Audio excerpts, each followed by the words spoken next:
জিরে, আদা, কাঁচা লঙ্কা, শুকনো লঙ্কার একটা পেস্ট বানিয়ে নেব।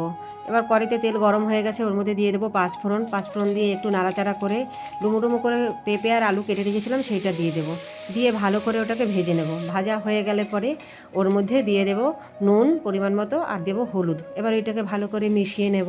মেশানো হয়ে গেছে, এরপর ওর মধ্যে দিয়ে দেবো যে মশলাটা করে রেখেছিলাম সেই মশলাটা দিয়ে ভালো করে কষিয়ে নেব। ভিডিওটি ভালো লাগলে লাইক, কমেন্ট, শেয়ার করতে ভুলবেন না এবং চ্যানেলটি অবশ্যই সাবস্ক্রাইব করে দেবেন। মশলা কষানো হয়ে গেছে, এরপর ওর মধ্যে দিয়ে দেবো পরিমাণ মতো জল দিয়ে ভালো করে মিশিয়ে নিয়ে এটাকে 10 মিনিটের জন্য ঢাকা দিয়ে রাখবো।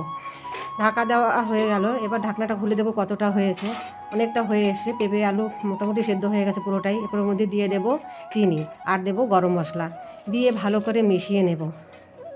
এরপর ওর মধ্যে দিয়ে দেবো আগে থেকে ভেজে রেখেছিলাম যে পাঁপড়গুলো, সেই পাঁপড়গুলো নিয়ে ভালো করে মিশিয়ে নেব। তৈরি হয়ে গেল পাপড়ি পেঁপে। Thank you.